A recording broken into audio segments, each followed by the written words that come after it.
Welcome back to explore interesting. तो यार इस वीडियो में अपन जानेंगे कि इक्विलिब्रियम ऑफ फोर्सेस क्या चीज होती है, इस कॉन्सेप्ट को बढ़िया से सीखेंगे। देन इसके बाद हम देखेंगे जैसे लास्ट वीडियो में हमने फ्री बॉडी डायग्राम बनाना सीखा था, तो उस कॉन्सेप्ट को हम अप्लाई करते हुए 3 बहुत ही शानदार क्वेश्चंस को ट्राई करेंगे और उसमें हम देखेंगे कि हर क्वेश्चन में क्या क्या नया नया सीखने मिलता है। देन इक्विलिब्रियम ऑफ फोर्सेस को लगाते किस तरीके से और एफबीडी बनाना सीखेंगे अलग अलग केसेस के लिए। तो चलो इस वीडियो को स्टार्ट करते हैं। तो सबसे पहले जानते हैं कि भाई इक्विलिब्रियम ऑफ फोर्सेस होता क्या चीज है। तो इक्विलिब्रियम यहाँ पे फिजिक्स वाला है ना कि केमिस्ट्री वाला, तो कंफ्यूज मत होना। तो equilibrium of forces on a body, इसका मतलब ये है कि उस बॉडी पे जो टोटल फोर्स है वो 0 है। इसका मतलब अगर एक बॉडी सपोज जमीन पे रखी है इस तरीके से और अपन ने बोला है कि ये बॉडी जो है वो इक्विलिब्रियम में है, ये ब्लॉक इक्विलिब्रियम में रखा है, तो मैं ये सोच सकता हूं अगर मैं इस ब्लॉक का एफबीडी बनाऊं तो अपन को दिखेगा कि इस पे mg फोर्स नीचे लग रही होगी, इसका वेट, और जमीन पे क्योंकि ये टिक के रखा हुआ है तो अपन बोल सकते हैं एक नॉर्मल रिएक्शन जमीन से इस पे ऊपर की तरफ आएगा। और अगर हमको ये बोला गया है कि भाई इक्विलिब्रियम है तो अपन बोलेंगे कि यार ऊपर की तरफ जो भी फोर्स लग रही है और नीचे की तरफ जो भी फोर्स लग रही है ये एक दूसरे को कैंसल आउट करेंगी या बैलेंस कर देंगी।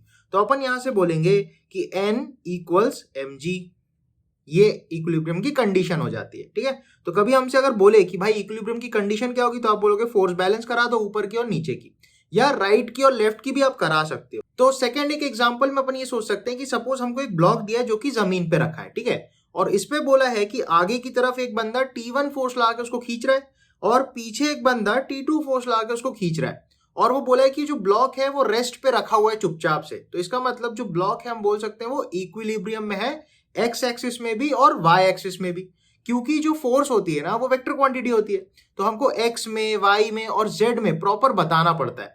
तो इसलिए जब भी आपको बोलेगा अगर इक्विलिब्रियम में कोई सिस्टम है तो एक्स की फोर्सेस कैंसिल आउट हो रही होगी, मतलब आई कैप वाली माइनस आई कैप वाली से बैलेंस हो रही होगी। ठीक है, देन अपन बोल सकते हैं जे कैप वाली माइनस जे कैप से बैलेंस हो रही होगी और के कैप वाली माइनस के कैप से बैलेंस हो रही होगी। तो इक्विलिब्रियम जब भी बोलेगा तो आगे वाली बराबर पीछे वाली आप करा देना, हर साइड में आई में, जे में और के में, तो इक्विलिब्रियम की कंडीशन बन जाएगी। ठीक है, तो अपन को जैसे इस ब्लॉक को बोल रहा है वो इक्विलिब्रियम में, ठीक है, तो अपन बोल सकते हैं कि एक्स एक्सिस के अलोंग अपन बोल सकते हैं T1 और T2 टेंशन है, और क्योंकि इक्विलिब्रियम मेंटेन है तो हम बोलेंगे कि आगे वाली फोर्स पीछे वाली को कैंसिल कर देगी। तो अपन बोल सकते हैं एक्स एक्सिस के along T1 must be equal to T2, तभी वो इक्विलिब्रियम में हो सकता है, नेट फोर्स एक्स में 0 हो सकती है, राइट। इसी तरीके से आप सोचो वाई डायरेक्शन में आप कैसे लिख सकते हो। वाई में अभी जैसे हमने ये ऊपर केस किया, डिट्टो फोटोकॉपी यहाँ पे आ जाएगा, तो अपन बोलेंगे वाई डायरेक्शन में इस ब्लॉक पे ऊपर एक नॉर्मल लगेगी, नीचे एक mg लगेगी, तो फटाफट इसमें बोल देंगे n इक्वल्स टू mg।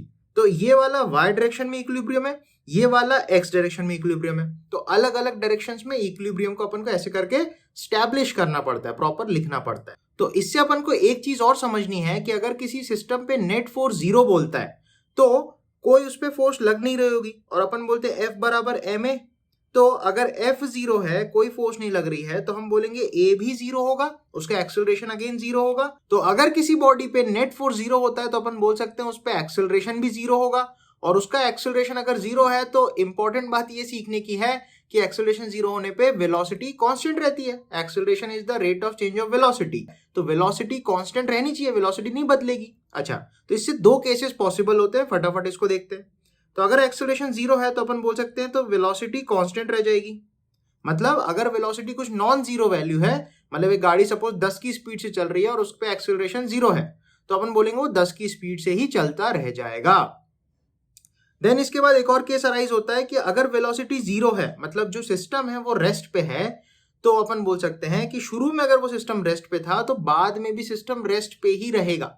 ठीक है, इन 2 पॉइंट्स को ज्यादा अच्छे समझने के लिए अपन क्वेश्चंस की तरफ बढ़ते हैं, तो क्वेश्चंस करेंगे तो अपन को बढ़िया से समझ में आएगा। चलो फटाफट अपने 3 क्वेश्चंस की तरफ बढ़ते हैं। सबसे पहला क्वेश्चन आपकी स्क्रीन पे ये रहा। तो यार इस क्वेश्चन को एक बार आप पढ़ो और मैं बोलूंगा एक बार आप खुद से ट्राई करो कि कैसे करके आप इसको कर सकते हो। ठीक है, फिर अपन इसके सोल्यूशन की तरफ बढ़ेंगे।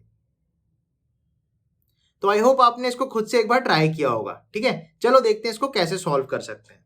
तो सबसे पहले नोटिस करो इस क्वेश्चन में बोल क्या रहा है। एक चीज बोल रहा है कि breaking strength of the string connecting wall and the block B, इस दीवार से इस रस्सी के थ्रू ये जो ब्लॉक बी चिपका हुआ है उस रस्सी की मैक्सिमम स्ट्रेंथ कितना वो झेल सकता है, बोले तो कितनी फोर्स लगाऊं कि वो रस्सी टूट जाए, that is called the breaking strength of the रस्सी। तो इस रस्सी का ब्रेकिंग स्ट्रेंथ अपन को 175 न्यूटन दे रखा है। इसका मतलब अपन ये बोल सकते हैं कि ये वाली जो रस्सी है ये मैक्सिमम 175 न्यूटन तक झेल सकती है, इसके बाद रस्सी टूट जाएगी। देन इसके बाद बोला है कि एक दूसरी रस्सी यहां से कनेक्टेड है इस तरीके से, ठीक है। तो और यहाँ पे ए ब्लॉक लटक रहा है और यहाँ पे एक और रस्सी से ऐसे 30 डिग्री पे उसको पकड़ के रखा हुआ है, ठीक है। तो अपने से ये पूछ रहा है find the maximum magnitude of weight of block ए, मतलब ए का mg सबसे ज्यादा कितना हो सकता है ताकि ये सिस्टम स्टेशनरी रहे। अगेन आप ध्यान दो, ये जो वर्ड स्टेशनरी है ये इक्विलिब्रियम का ही पर्यायवाची है, सिनोनिम है। तो स्टेशनरी बोले तो इक्विलिब्रियम ही है, रेस्ट वाला इक्विलिब्रियम, ठीक है। और इस क्वेश्चन में अपन को एक डिटेल और दे रखी है कि जो बी है उसका वेट बोले तो बी का जो mg है वो 700 न्यूटन अपन को दे रखा है, ठीक है। तो वैसे कायदे से अपन को इस पूरे डायग्राम को अलग अलग पार्ट्स लेके एफबीडी अपन को बनानी चाहिए, तो अपन बनाते हैं फटाफट से। तो सपोज ये बी ब्लॉक है, ठीक है, ये बी है। बी के लेफ्ट साइड में एक रस्सी है और सपोज ये वाली रस्सी पर टेंशन मान लो मैं T1 बोलता हूं। देन उसके बाद ये वाली रस्सी पर टेंशन T2 बोलता हूं, इस वाली रस्सी पर टेंशन T3 बोल देता हूं और इस वाली रस्सी में टेंशन T4 बोल देता हूं। तो अपन बेसिकली अलग अलग टेंशन की वैल्यू निकालेंगे और वहां से जाके हम A का जो mg है वो पता लगाएंगे, ठीक है। तो अपन को समझना है सबसे पहले B पे लेफ्ट साइड में कौन सा टेंशन है, T1। तो B पे लेफ्ट साइड में T1 टेंशन लग रहा होगा, ठीक है, जिसकी मैक्सिमम वैल्यू अपन को दे रखी है 175 न्यूटन।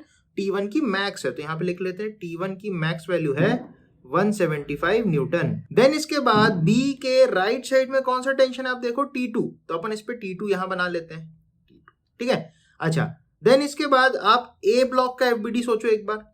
ए ब्लॉक पे नीचे लगेगा इसका mg, मान लेते हैं ए का मास निकालना है तो अपन m मान लेते हैं, तो नीचे लगेगा mg ए पे, इसको ए नाम कर देते हैं। और ऊपर इसके टेंशन कौन सी है, ये वाली T4, तो अपन बोलेंगे ए के ऊपर टेंशन T4 लग रहा है, ठीक है। और ए वहां पे स्टेशनरी है, रुका हुआ है, बी भी यहाँ पे स्टेशनरी है, रुका हुआ है। इसी के साथ ये जो जंक्शन है, जंक्शन माने तिराहा चौराहा जहां पे लाइंस मीट करती है, अपन उसको जंक्शन बोल सकते हैं, ठीक है। तो यहाँ पे आप देखोगे ये वाली रस्सी और ये वाली रस्सी मिल रही है।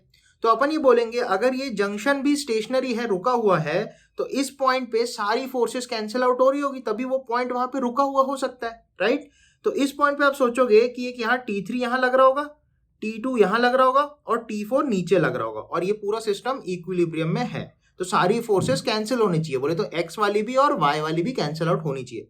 तो इस जंक्शन को बनाते हैं फटाफट। तो सपोज ये जंक्शन है ये वाला और इस तरफ टेंशन लग रहा है T3, इस तरफ टेंशन लग रहा है T2 और नीचे टेंशन लग रहा है T4, ठीक है। ये सारा डेटा अपने पास है।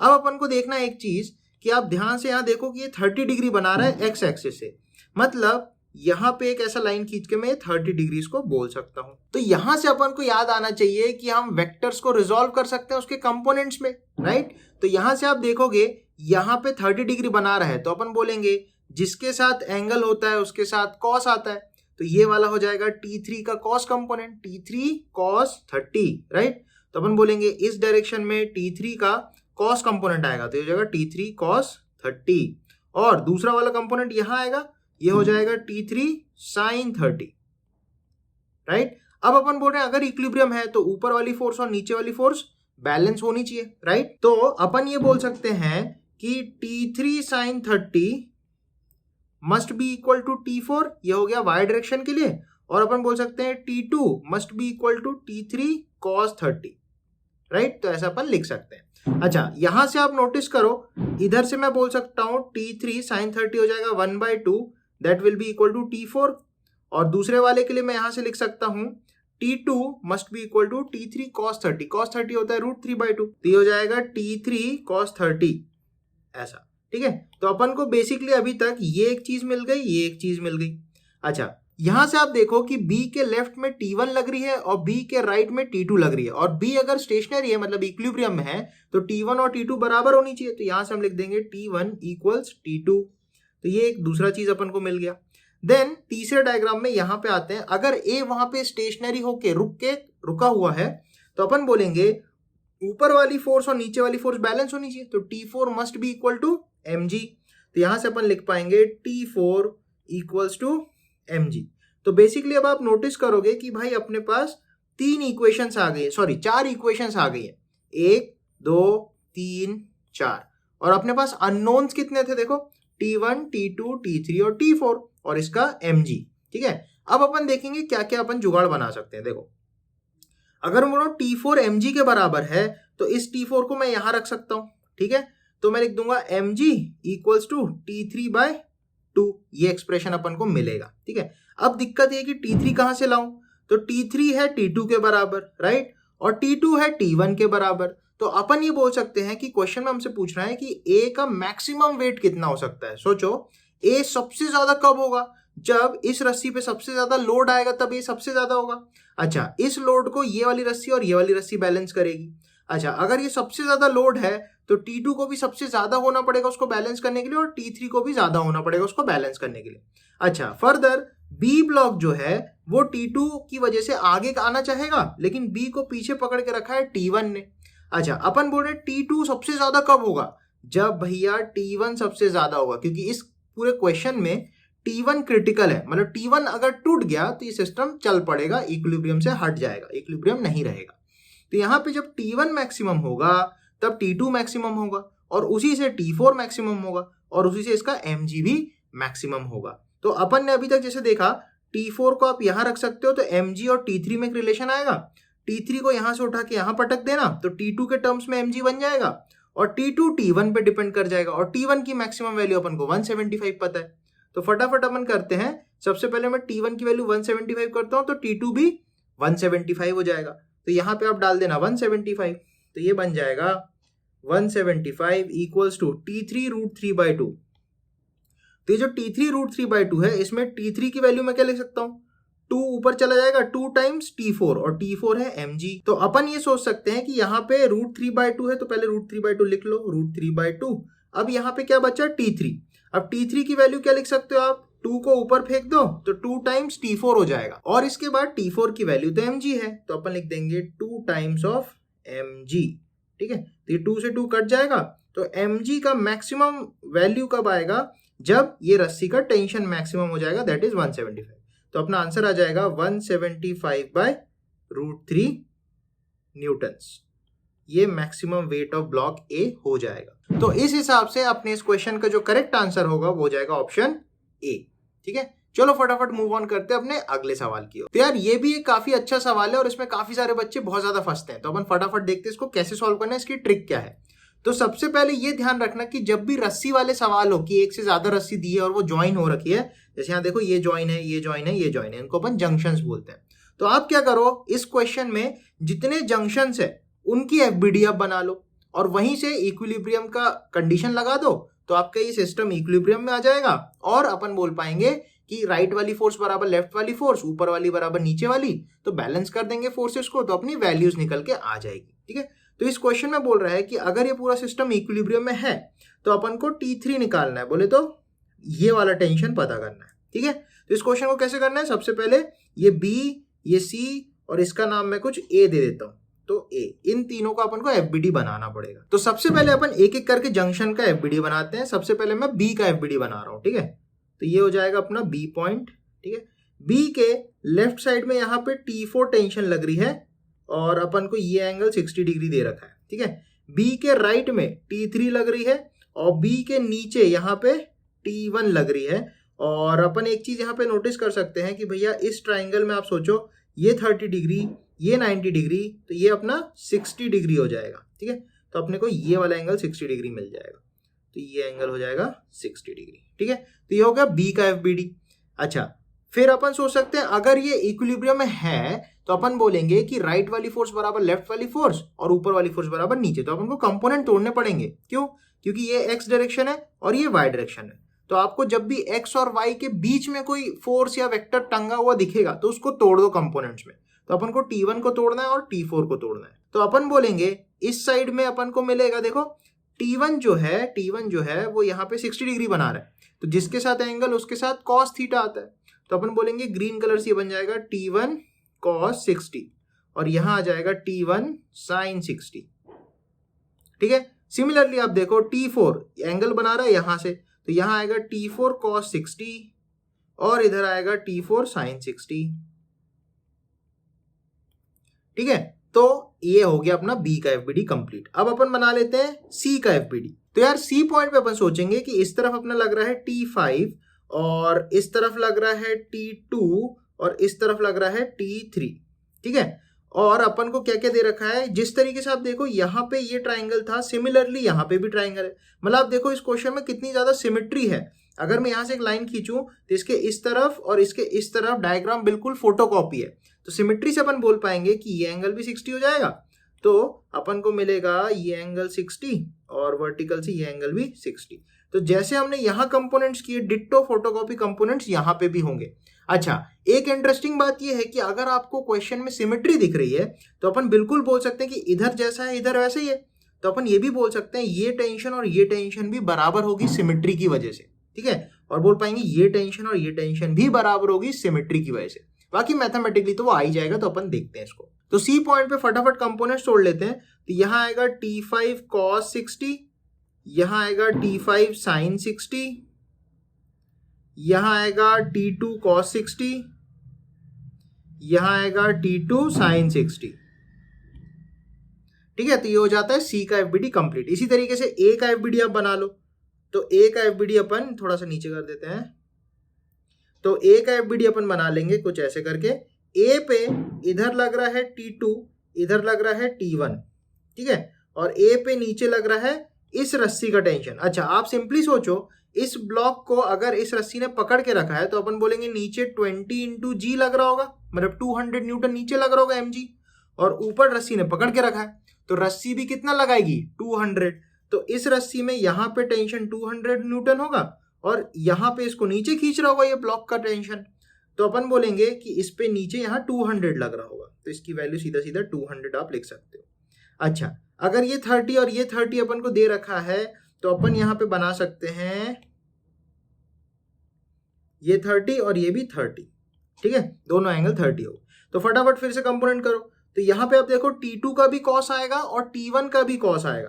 तो आप बोलोगे T1 प्लस T2 cos 30, और इस तरफ पे आएगा T2 sin 30 और इस तरफ आएगा इस तरफ आएगा T1 sin 30, ठीक है। अब आप नोटिस करो राइट वाली फोर्स अगर लेफ्ट वाली फोर्स के बराबर होना है तो अपन बोलेंगे T2 sin 30 और T1 sin 30 बराबर होना चाहिए।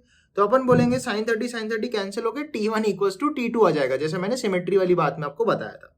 तो T1 और T2 यहां से बराबर आ जाता है। देन इसके बाद अपन सोच सकते हैं अगर T1 T2 की वैल्यू बराबर है, मान लेते हैं कुछ T, तो अपन ऊपर 2T बोल सकते हैं, 2T cos 30, और वो 200 के बराबर है।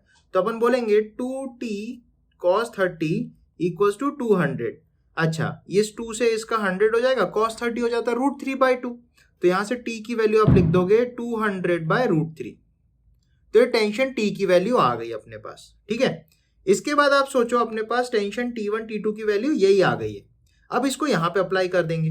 तो यहाँ से आप देखोगे T2 अपन को कितना मिल गया 200/√3, ठीक है। तो अपने पास ये वैल्यू है तो उसकी ये वैल्यू और ये वैल्यू पता चल जाएगी।